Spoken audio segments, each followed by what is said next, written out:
Well, alright! Welcome back to As It Should Be. Paul Bertolino here in the world famous As It Should Be Studios. And well, today I decided I'm gonna do something I haven't done in a long time. A long time. And I'm doing a twin album covers video. Yeah, it's been a couple of years, I think, since I've done one of these. And in fact, it's been so long that there are probably people who watch these videos now who have never seen one. Because they haven't dug down far enough into the archives there. And, but yeah, I mean, I keep these lists going, even though it's been a while since I've done one. I do keep these lists going, and well, it is high time I do another. And so, what is a twin album covers video? Well, we've all seen those album covers that look exactly like other album covers. Sometimes it's a similar vibe or motif or whatever, and sometimes it's just like, okay, come on, come on, guys. Who are you fooling? Yeah, there are a lot of album covers out there that I see that are just, like a good example of one that I have done on a past video. The first Pretenders album, the Kiss Lick It Up album. I mean, right?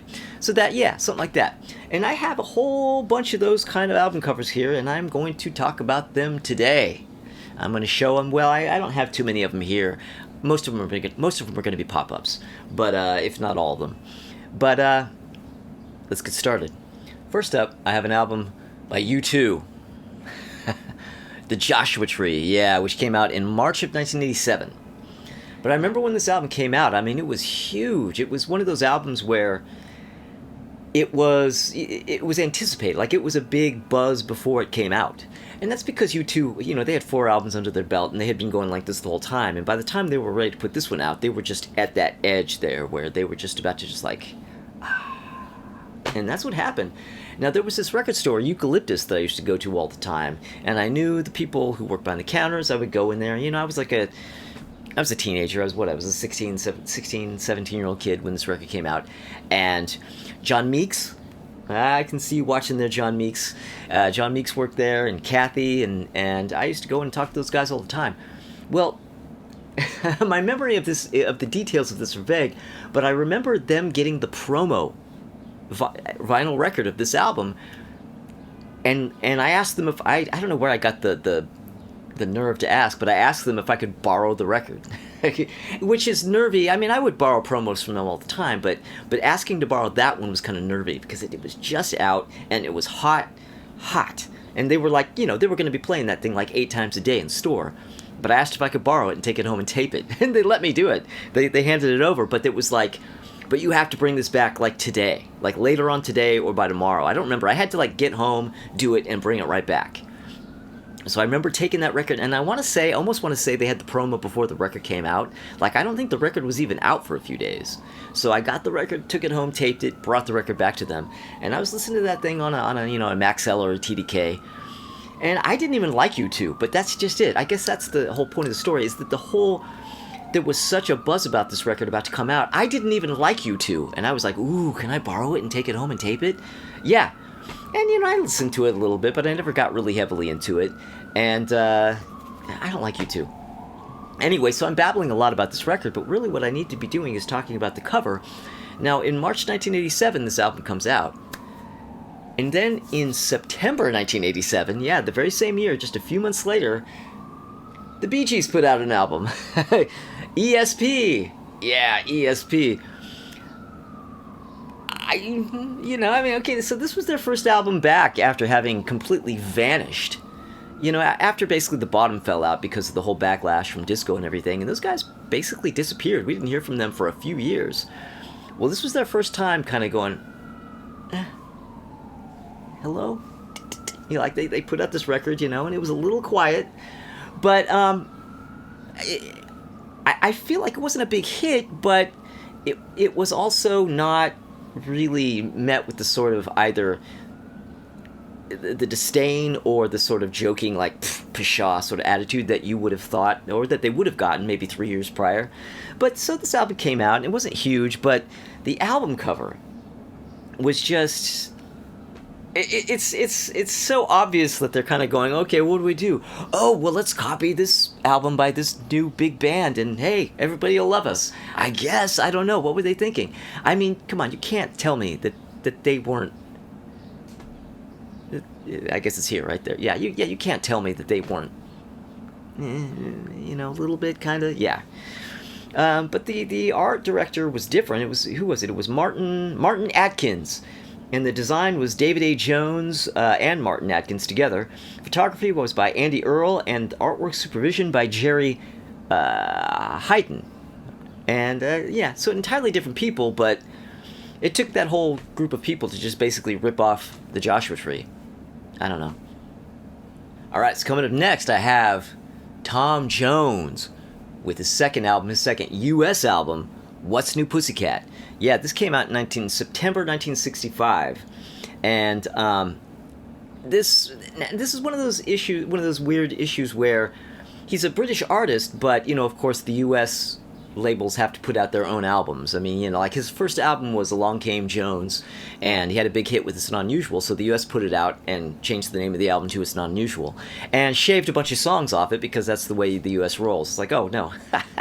No bang for buck, no value or anything. 16 songs in this album, boom, yeah, here, give them 11. Yeah, because if an artist had hits, the US would be like, oh, no, let's give them as little on each album as possible and retain those songs that we shaved off and try to create extra albums in between. And What's New Pussycat was kind of like one of those albums because it wasn't a UK album. It was an album that originated in the US, and it had several of the songs that they had taken off of Along Came Jones, but it also had some new songs on it, songs that are kind of really only on that album, like the titles. Well, What's New Pussycat's from the soundtrack, but but let's see, what do you go? Little by Little, Bamalama Bamaloo, Untrue Unfaithful, With These Hands, To Wait for Love, and I Tell the Sea. Yeah, all those songs are kind of really only on this album. So I don't really know what's going on with this, because I don't think any of these are on the UK albums. So it's kind of a weird US confection that's partially from shaved off songs from a proper album and partially songs that you don't get elsewhere. I don't know. Either way, Tom Jones rules, and What's New Pussycat is a great album. So yeah, of course, Tom Jones puts out What's New Pussycat in September 1965, but there was another album that had a strikingly similar album cover, and that is David Jones. Yeah, it's Davy Jones, pre-Monkees. Yeah. Very, very, very similar album cover. I mean, you cannot deny the similarities there, but the similarities do not end there. It also came out in 1965. And the similarities do not end there. It also came out in September 1965. Yeah, I don't know. For all I know, they may have come out on the same day. I don't have the exact date. I just know they both came out in September 65. Now, unfortunately, I don't have the information for either of these albums for who did the photography or the layout or the design or anything. It might be the same person. I don't know. All I know is that they came out so close to each other, it isn't even really that one of them could possibly have...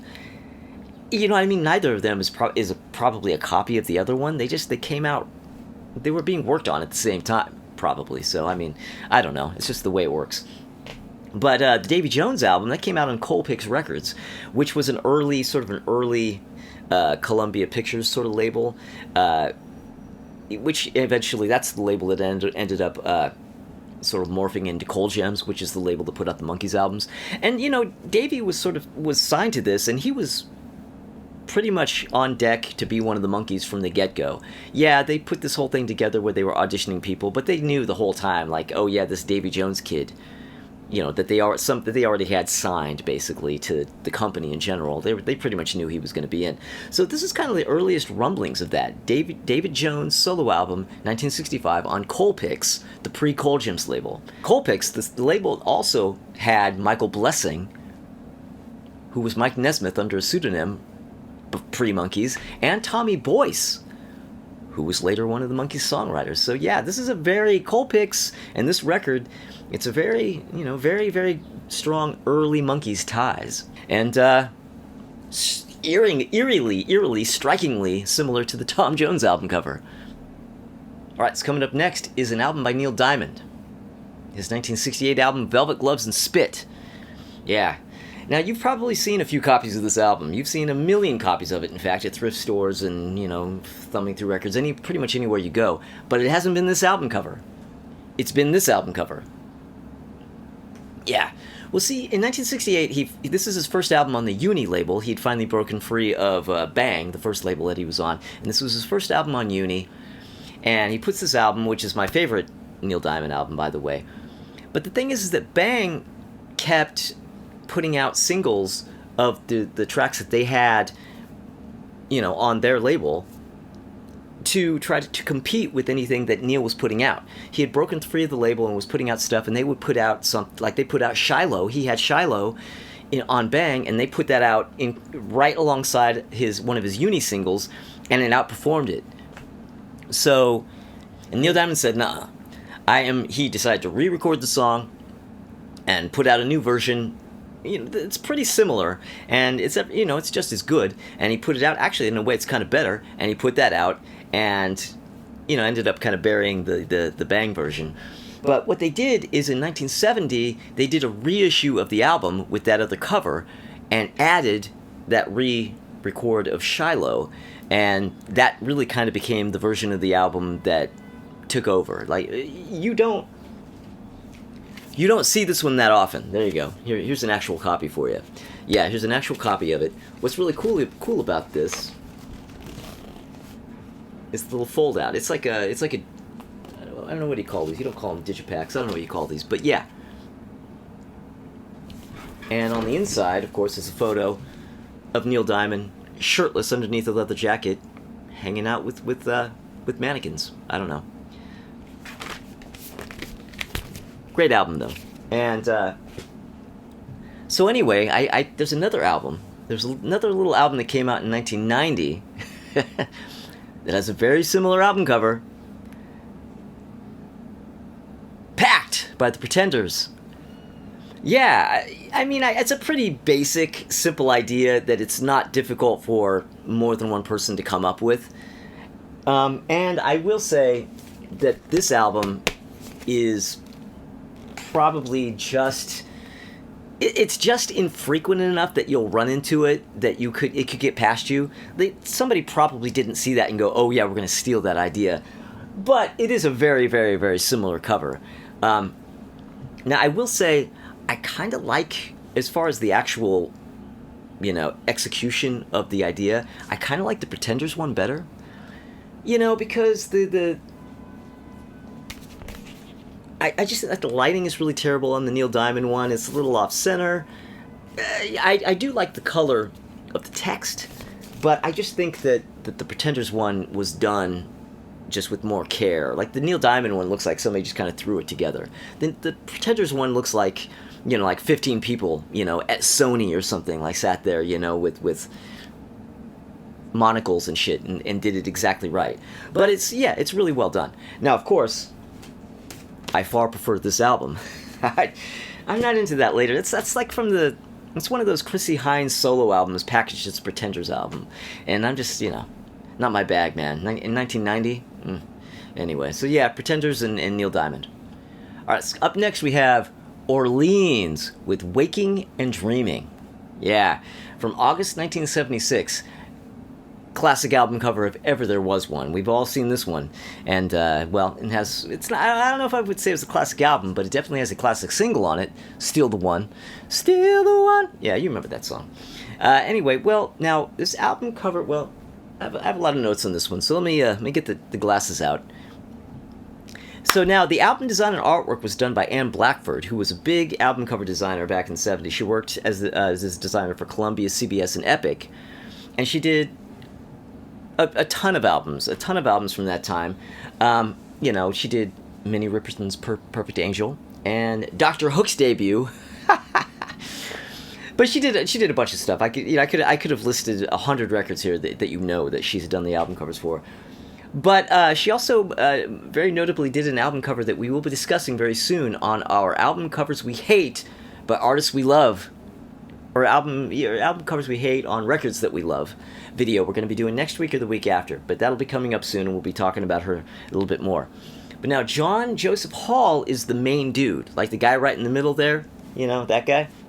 Yeah, that's John Joseph Hall. He's the guitarist and main songwriter of Orleans. And he co-wrote most of the songs on the album with his wife, Joanna Hall. Now, they'd been a songwriting team since before the formation of Orleans. Well, she's the one who came up with the idea for the album cover. Yeah, that was her concept. She's the one. I don't know. She's the one. Yeah, she's the one who did it. So if you have any questions, you're gonna have to find her and ask. But now, John Hall isn't just a classic '70s hit-making songwriter and Orleans cover Adonis, but, well, he's also a congressman. Yeah, he's a congressman. Yeah, okay. Right here in the New York State, by the way.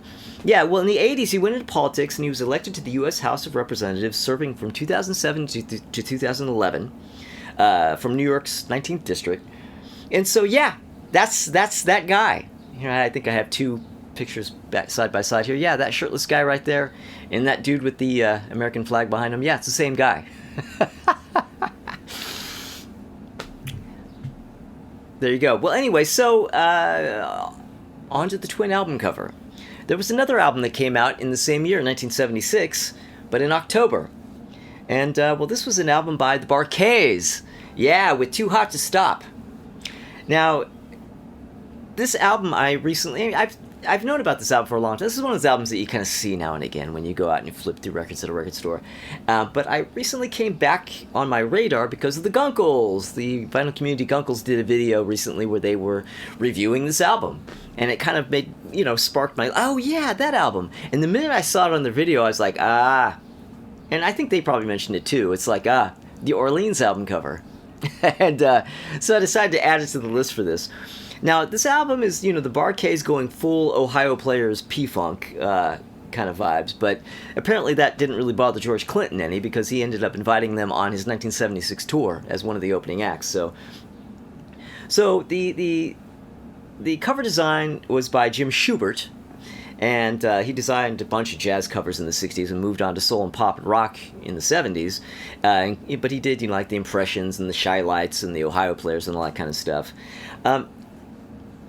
What's funny about this, I didn't realize until I was looking it up on Discogs, this album has two different cover designs. The same image, but they kind of changed the design with the text and stuff. And they both came out the same year, same country, same year, or same label, but they changed the text. So I don't know, here's the variation. I don't know what that's about. I don't know which one is the original one, which one is the redo, what the reason behind it was. I tried looking up this information, I could not find it. So I don't know if anybody knows anything about that. Leave it down in the comments. But yeah. So Orleans and the Bar-Kays, and well, as I commented on the Gunkles video, Orleans has they ain't got nothing on the Bar-Kays. Okay, so coming up next now I have triplets. Yeah, I've been talking about twin album covers, but now I have triplets, okay? Okay, well, so in 1971, Boz Scaggs put out an album called Moments. See the album cover? And Anne Blackford, who I just discussed for Orleans, she did this album cover. And George H. See, I keep trying to do this without my glasses. George H. Conger did the photography. Yeah, so that was 1971. Boz Scaggs, well, it's kind of his second album, kind of his third album. He did an album he put out an album in Sweden in 1965, somehow, and then he joined the Steve Miller Band, and then left the Steve Miller Band and started making solo albums in '69. Well, this is his second album after really officially becoming a solo artist after he left Steve Miller Band, and and it is a beautiful postcard of a cover. Well, somebody else must have really liked it. Barry Manilow. Yeah, Barry Manilow with Even Now in 1978. It's not exact. I mean, it's not an absolute cookie cutter of it, but it's pretty much the same thing. I mean, at least he had the good sense of, switching which direction he was looking. And he has a cityscape behind him rather than, the beach. But, basically it's the same idea. And, but this one, Barry himself with Lee Gerst came up with the idea, and Lee Gerst did the photography. So, I don't know, Barry's probably a Boz fan. I don't know. But, that ain't all. In 1982, Bob Seger put out an album, The Distance. Yes. Now, that is pretty much exactly the cover for Even Now. It's funny, it's exactly the cover of Even Now with the colors of the Boz Scaggs album, right? But also, the opening track on the Bob Seger album is a song called Even Now. I don't know. Is it just, planets just magically aligning? I mean, come on, people have got to be aware of their surroundings a little bit better than this, right? He had to have known what he was doing. But I don't know. Let's see, what do I have here on Bob Seger? Bill Burks and Roy Kohara. Bill Burks, they did the cover design. Bill Burks designed the cover of The Gambler, amongst many others, and Roy Kohara worked for Capitol since 1963, and he did quite a few Bob Seger covers, Beautiful Loser, Live Bullet, Stranger in Town, Against the Wind, and the photography was by Tom Burt. And, yeah, so talk about 3 album covers that are pretty much, separated at birth. Okay, so up next, I have a couple of albums here. Okay, well, Crowbar with Odd Fellows Rest. Is that what it is? Yeah, I'm trying to read. Odd Fellows Rest, 1998. I mean, I've never heard this album. 1998, the album cover, yeah, I pretty much know what it sounds like, even though I've never heard it. But, and you already know which album I'm going to have as the Twin. I probably, so many people watching this right now are like, oh, yeah, I know what the Twin album cover is. Yeah, Metallica, Hardwired to Self-Destruct. Okay, so yeah, the Crowbar album came out in 1998, and the art direction and illustration was a guy named, Paul, just leave your glasses on, would you? Art direction and illustration was from a guy named John Bottino, and photography was Eddie Malick. Well, now, the Metallica album came out in 2016, long after the Crowbar album came out, and I'm sure that they must have known about it. I mean, not that the Crowbar album was a huge hit, but, I mean, come on. The album design was done by creative direction was done by Turner Duckworth, and the photography was Herring and Herring, who are right here in Brooklyn, off of Schermerhorn. They're on Schermerhorn Street, which is right off of the Hoyt Skimmerhorn, I never know how to pronounce that, Skimmerhorn subway station, which is the very subway station that Michael Jackson shot the Bad video. Yeah, so if you're in Brooklyn, if you're ever in Brooklyn, get on the G train, go to the Hoyt Skimmerhorn train station and get out there, and you're in the Michael Jackson Bad video. I mean, it's pretty much unchanged. It's recognizable, like you can tell. The only difference is that they're, nobody's probably gonna pull a switchblade out on you, but yeah. But these 2 album covers, I mean, look, they're, Metallica, the background's white. No, talk about adding your own flavor. But I mean, look at, on the left, guy on the left, tongue out. I mean, it's so exact, and it's so obvious. I mean, I don't know for a fact that this is an intentional ripoff, but come on. And, also I would love to be able to just say, yeah, fuck you, Metallica, over that, so. Okay, so another set of triplets. I have another set of triplets here. Well, we have The Doors' first album from 1967, and, the art direction and design was done by William Harvey, Elektra's longtime art director. He did the first 4 Doors album covers. He did Love, The Stooges, MC5, Tim Buckley, Judy Collins, all that shit, and the Elektra logo. And he was responsible for the distinct look and vibe of all those Elektra albums. Because, you pretty much know, just when you look at an album at a glance, you know if it's on the Elektra label in the 60s. They just had this certain thing, and it was all this guy's doing. And in the 70s, of course, David Geffen sort of absorbed this label and fired his ass. David Geffen. All right, anyway, well, in 1980, anyway, we've seen this album cover. It's a classic album cover. I even have a copy here, my really worn to shit mono copy, but In 1989, I was working at a record store called Looney Tunes, and we got a promo in for an album by a band called The Front. The Front, yeah, well, needless to say, those guys didn't go anywhere. And it was just this sort of self-serious Ian Astbury version of trying to be Jim Morrison, fronting a bunch of cookie-cutter pseudo Skid Row dudes, with the side swept hair that everybody had. Like, it was the law to have that hair back in those days. And song titles swiped from the Cult, and, basically trying to be the Cult, trying to be the Doors, and dead-ass serious about it. So, I mean, I didn't even listen to that record. I remember getting that as the promo, and I was just like, I just laughed. I used to laugh at the cover, but I never ever put it on. It was just sort of this joke. And, I finally listened to it, actually. I finally listened to it when I was getting ready for this. And, yeah, he sounds like a Billy Idol clone trying to be Ian Astbury, trying to be Jim Morrison. And I'm not surprised it sank without a trace. But the third installment in the triplets here, Danzig, from 1990, Danzig 2 Lucifuge. Yeah, I mean, Danzig, he designed this cover himself along with Robert Fisher and apparently his copy of the Doors' first album.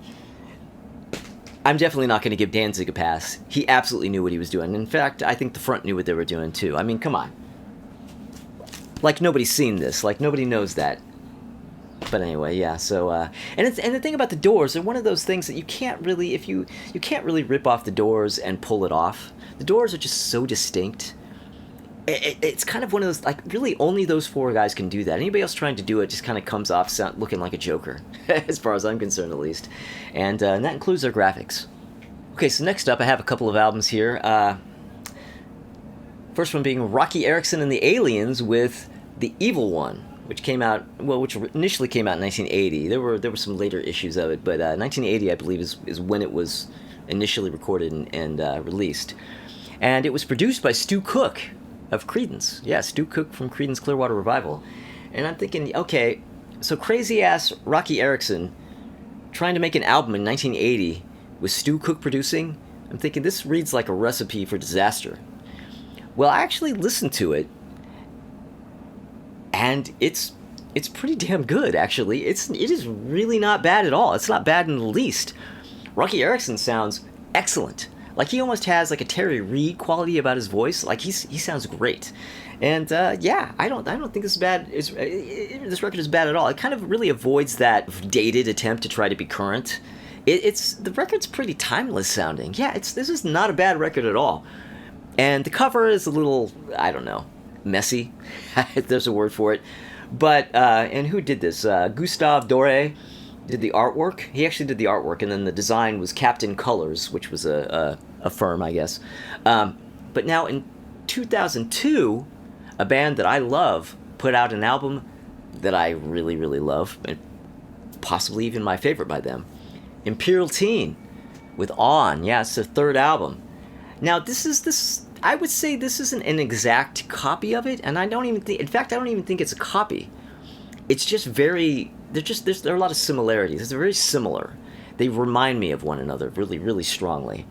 But yeah, so it's the excellent third album from Imperial Teen, co-produced by Steve McDonald of Red Cross and his wife, Anna Warnker of That Dog, along with the Imperial Teen themselves. Now, the artwork and the cover design was done by Laura Schnitger.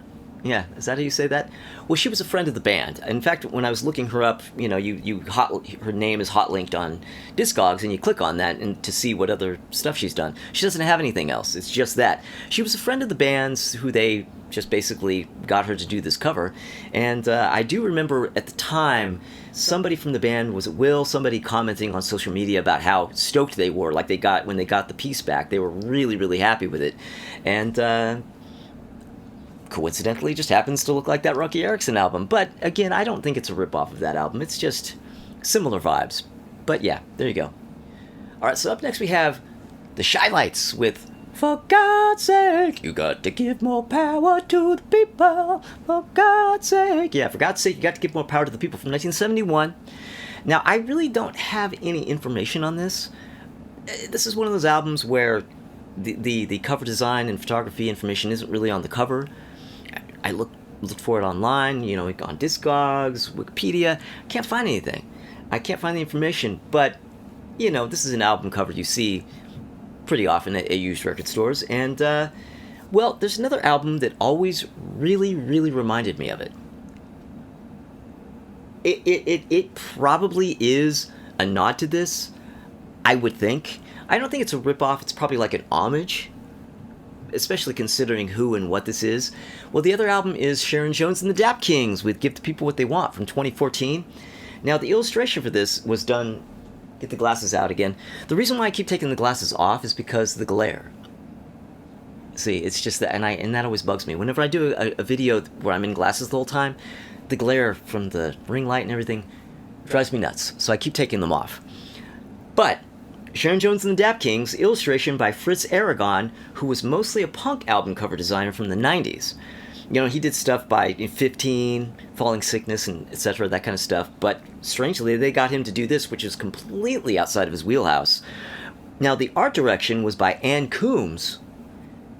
Ann Coombs is Daptones' Gabriel Roth working under an alias.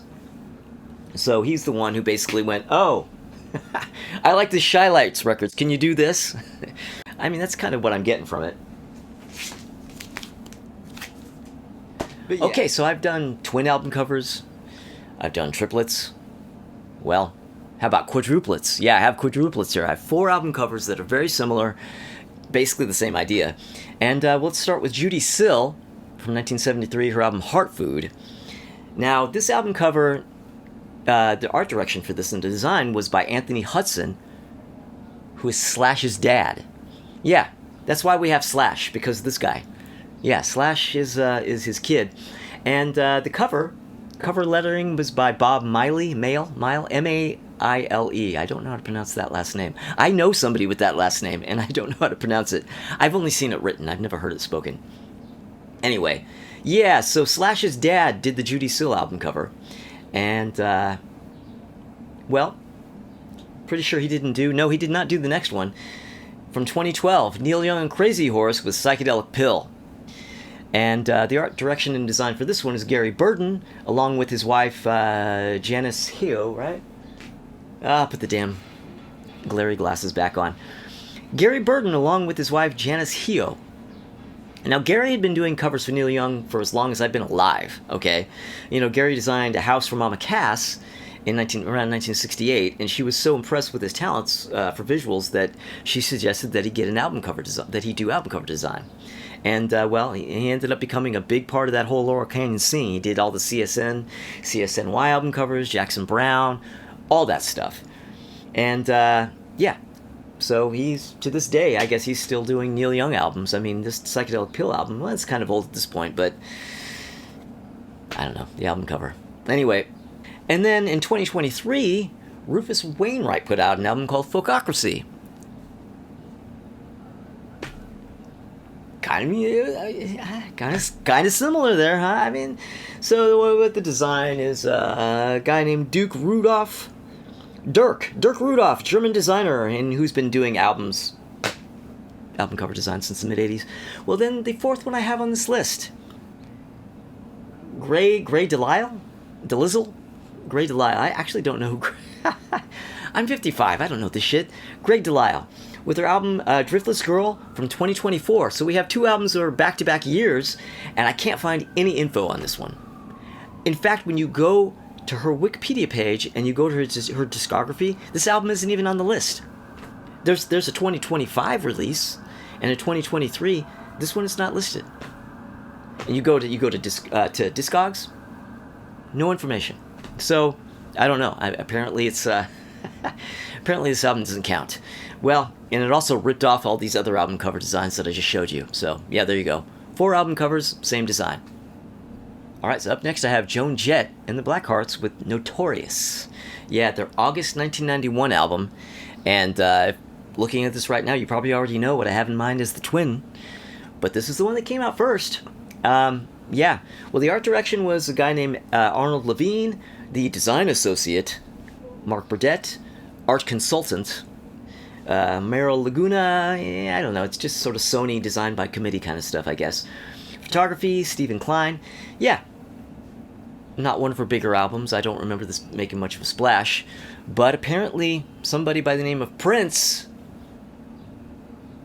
or certainly somebody he worked with on his Diamonds and Pearls album must have seen this, because, yeah, Diamonds and Pearls came out in October of 1991, just a few months later, very, very, very shortly after the Joan Jett album came out. Now, the art direction on this was Jeff Gold and Tom Recion. I don't know how to pronounce this. Here, that's it. It's that. Okay, and the design is by Greg Ross. And now, of course, anybody who's seen this album or who owns this album knows that the CD had a hologram cover, which was a very it's the same, a similar image. It's the same image or an image from the same photo shoot, but the graphic design is entirely different. But the vinyl album is this blue album cover that's really similar to the Joan Jett one. And yeah, I don't know if it's coincidence or not, but I don't know. And last, and probably least, because it's really just a dumb joke, I have triplets. Yeah. This is Spinal Tap, 1984. Prince with the Black Album from 1987. And Metallica with the Black Album from 1991. Waka Waka Waka, there you go. Yeah, same idea. Whoever would have thought of this idea? How about a black square? Nobody's ever done that before. Yeah, good thinking, Metallica. But we know how they roll. Anyway, so that is my twin album covers video, my latest installment in what, I don't know if it's a series. Maybe I'll do another one at some point if I can come up with some more. And I don't know, if you have some, maybe let me know in the comments. People have been known to do that. Thank you for watching the videos, and thank you for subscribing if you have, and if you haven't, maybe consider subscribing. But come back this Thursday, because Tommy Von Voigt and Crystal Durant are going to be right back here in the world-famous As It Should Be Studios, and we are going to be ranking the Journey singles. Yeah, we're going to be ranking all the Journey singles from the original run. No reunion with Steve Perry, no pro-Steve Perry, just like 75 to 87, I think. Yeah, that whole run. And it's going to be all kinds of fun. Do come back. I hope I'll see you. Bye.